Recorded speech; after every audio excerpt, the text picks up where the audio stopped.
네, 여러분 안녕하세요. 김재 목사입니다. 오늘 역시 말씀 묵상 같이 보도록 하겠습니다. 오늘 말씀은 열왕기상 17장 17절에서 24절 말씀입니다. 열왕기상 17장 17절에서 24절 말씀. 말씀 보도록 하겠습니다. 이 일들이 있은 후에 그 집 여주인의 아들이 병들었는데 병이 매우 심해서 끝내 숨을 거두고 말았다. 그러자 그 여자가 엘리야에게 말하기를 하나님의 사람이시여 저와 당신이 무슨 상관이 있다고 당신이 제게 오셔서 저의 죄를 생각나게 하시고 제 아들을 죽게 하셨습니까? 하니 그가 그 여자에게 말하기를 당신의 아들을 내게 주시오 하고 엘리야가 그 여자의 품에서 그를 받아 자기가 머물고 있는 다락방으로 올라가서 그를 자기 침대 위에 눕혔다. 그리고 그가 여호와께 부르짖어 말하기를 여호와여 내 하나님이시여 그래서 제가 머물고 있는 이 과부에게까지 재앙을 드려 그 여자의 아들을 죽게 하십니까 하고 그 아이 위에 3번 몸을 펴서 엎드리고 여호와께 부르짖으며 말하기를 여호와 내 하나님이시여 제발 이 아이의 혼이 다시 그에게 돌아오게 하소서 하니 여호와께서 엘리야의 음성을 들으시고 아이의 혼이 그에게 다시 돌아오게 하심으로 그가 살아났다.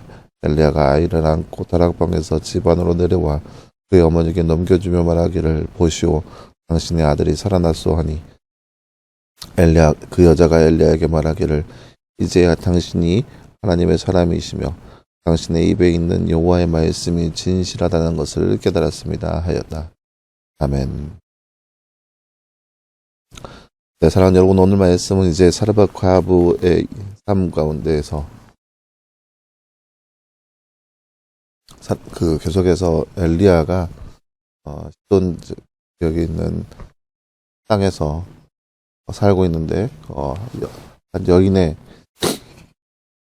아들의 죽음에 있어서 그 상황들이 나타나 있는 그런 모습이라 할 수 있겠습니다. 아이가 갑자기 죽임을 당하게 되죠. 죽임을 당하게 돼서 그래서 그 아이를 놓고 엘리야가 간절히 기도함으로써 아이가 다시 살아나는 모습을 볼 수 있는 그런 말씀이라 할 수 있겠습니다. 다른 주 잠깐 볼까요? 병이 들어 죽게 된 아들을 누가 하나님께 기도해 살렸나요? 오늘 말씀 20절 말씀에 엘리야가 하나님께 부르짖어 말하면서 이렇게 기도했습니다. 주께서 제가 머물고 있는 이 과부에게까지 재앙을 내려서 그 여자의 아들을 죽게 하십니까? 라고 하나님 앞에 기도했습니다. 그래서 11절에 계속 하나님이시여 제발 이 아이의 혼이 다시 그에게 돌아오게 하소서 라고 엘리야가 기도했습니다. 아들이 살아나자 그 여자가 엘리야에게 어떤 사람이라고 고백했나요? 오늘 말씀 24절 말씀에 보면 이제야 당신이 하나님의 사람이며 당신의 입에 있는 여호와의 말씀이 진실하다는 것을 깨달았습니다. 하나님의 사람이라고 고백하고 있습니다. 네, 사랑하는 여러분, 오늘 말씀은 엘리야와 또 과부의 집안에 있는 그런 모습들, 그런 해프닝들이 나타나 있는 그런 말씀이라 할 수 있겠는데요. 지난 시간에 이어서 계속해서 말씀의 배경이 되는 그 모습은 엘리야가 이스라엘 땅 가운데 몇 년 동안 비가 오지 않을 것이라는 그런 가뭄을 선포했죠. 그리고 그 말 그대로 그 땅 가운데 비가 오지 않았습니다. 비와 이슬이 전혀 내리지 않았습니다.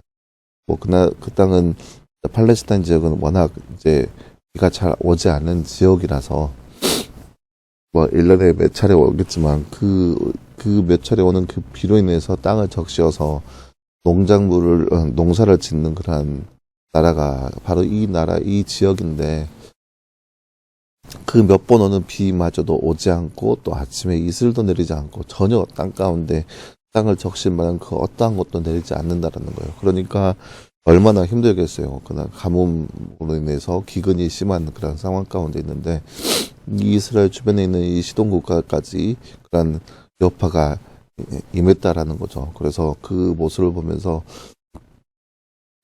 그런 상황 가운데 있는데 엘리야가 하나님 명령에 따라서 이 시돈 지역으로 갑니다. 사르밧 과부의 집에 가서 거기에서 빵을 달라라고 해서 빵을 주니까 그 집안에 이 여인의 집에 빵과 기름이 전혀 메마르지 않는 그런 상황 가운데 있게 되었죠. 그렇게 엘리야는 그 지역에 머물게 됐습니다. 엘리야가 그렇게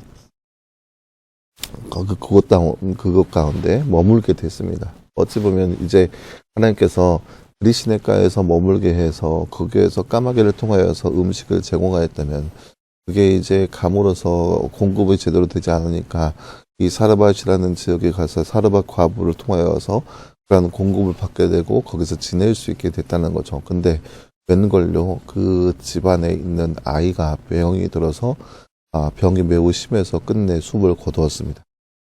그러니까 이 여인이 얘기하는 거예요. 하나님의 사람이여, 저와 당신이 무슨 상관이 있습니까? 당신이 제게 오셔서 저의 죄를 생각나게 하시고 제 아들을 죽게 하셨습니까? 라고 원망하는 거죠. 그러니까 다른 집 다 있는데 왜 당신이 저에게 와서 내 아들이 죽음을 통하여서 내 죄가 생각나게 하냐? 무슨 말이겠어요? 분명 이 여자는 먹을 것이 별로 없어서 이 한 줌의 밀가루와 기름 조금을 가지고 먹을 양식을 만들어서 죽으려고 했었어요. 먹고 죽으려고 했었죠. 어찌 보면 여인에게 있어서 큰 죄악 중에 하나라고 볼 수 있는 거죠. 가난한 삶, 그런 기근 가운데 허덕이는 자신의 삶을 통하여서 비관하여서 이거 먹고 죽어야겠다라고 생각했는데 웬걸요, 한 사람이 나타나서 떡알이 나타나서는 빵을 달라라고 해서 나는 내 먹을 것도 없다라고 하니까 야, 내 거 먼저 주고 너희가 먹을 거 줘라, 먹을 거 만들어서 먹어라라고 하는 그런 말도 안 되는 얘기를 했는데 그거를 또 그렇게 실행을 하니까 마르지 않는 그런 것을 보게 됐죠. 근데 웬걸요, 아들이 죽어버렸어요. 분명 마지막 양식을 만들어서 자기와 자기 아들이 죽으려고 했었는데 양식이 채워졌는데 그럼에도 불구하고 아들이 죽었다라고 하는 것을 통하여서 이 여인이 이 엘리야를 통하여서 원망하는 거예요. 왜 우리 집에 와서 다른 집 다 있는데 왜 하필 우리 집에 와서 나로 하여금 내가 생각한 그 죄악에 대해서 생각나게 하냐고. 왜 우리한테 왔냐고 하면서 엘리야를 향하여서 원망합니다. 엘리야가 행한 그 일들 그런 거 기억하는 것이 아니라 그저 엘리야 때문에 이 슬픔이 나에게 임했다라고 여인이 얘기하는 거죠. 근데 어떻게 하겠어요? 엘리야가 그 아이를 붙잡고 끝까지 기도합니다. 하나님 왜 이 과부의 아들에게까지 재앙을 내려서 죽게 하냐고, 제발 살려달라고 그렇게 간청하자 아이가 다시 살아나게 됩니다. 그러면서 이 여인이 다시 살아나는 아이로 인해서 기쁨이 넘치고 그제서야 엘리야를 통하여서 당신은 하나님의 사람이며 당신의 입에서 나오는 여호와의 말씀이 진실인 것을 깨달았습니다 라고 고백하고 있는 모습을 볼 수 있죠. 사랑하는 여러분, 한번 생각해 보세요. 만약에 엘리야가 그 집안에 오지 않았다면 그 집은 어떠한 집이겠어요? 그저 아무런 소망과 희망이 없는 집, 그저 한 끼 먹을 양식을 가지고 그거 먹고 죽어야겠다라고 생각하는 비관적인 집, 그러한 집에 불과했을 거예요. 그런데 엘리야가 그 집에 임하니까 양식이 끊이지 않게 되었고, 무엇보다 말 그대로 그 육의 양식도 채워졌고, 엘리야를 통하여서 엘리야가 전하고 있는 그 모든 말씀이 진실되고, 또 엘리야가 진정으로 하나님의 사람이라는 것을 느끼게 되었고, 그러니까 엘리야와 나눈 모든 대화의 내용들이 하나님의 말씀이 되는 거죠. 그러면서 영의 양식이 채워졌어요. 그렇게 엘리야는 이 집안에 있어서 축복의 통로의 그런 존재가 되는 것이죠. 사랑하는 여러분, 우리도 이 땅 가운데 살면서 우리 주변 많은 사람들에게 이렇게 엘리야처럼 축복의 통로가 될 수 있는 모습이 바로 우리의 삶이 되었으면 좋겠습니다. 그저 육을 채우는 것에 불과하는 것이 아니라 육도 채우고 영도 채울 수 있는 존재, 다른 사람에게 있어서 다른 사람들의 그런 육체적인 그런 도움을 줄 수 있는 존재, 그리고 영적인 갈급함을 채워줄 수 있는 존재, 그러한 존재가 바로 우리의 삶이 되어서 더욱더 하나님을 알리고 하나님의 말씀을 널리 알릴 수 있는 그런 거룩한 삶이 바로 우리의 삶이 되기를 간절히 소망합니다. 함께 기도하겠습니다. 사랑하는 하나님 감사합니다. 주님, 오늘 말씀을 통하여서 엘리야와 사르밧 과부가의 아들이 죽음으로 인해서 일어난 일들의 모습을 함께 살펴보았습니다. 엘리야가 그 집안 가운데 육적인 갈급함을 해결하였고 또한 그가 동시에 영적인 갈급함까지 해결하고 있는 모습을 우리가 말씀을 통해서 바라보았습니다.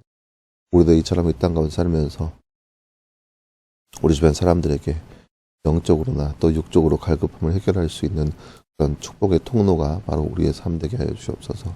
이 모든 말씀 감사드리며 살아계신 예수님의 이름으로 기도하였습니다. 아멘. 네, 사랑하는 여러분 감사합니다. 오늘 하루도 늘 말씀에서 승리할 수 있는 저와 여러분 되기를 간절히 소망합니다. 수고했고요. 내일도 역시 우리 말씀 묵상으로 함께 찾아보도록 하겠습니다. 수고했습니다.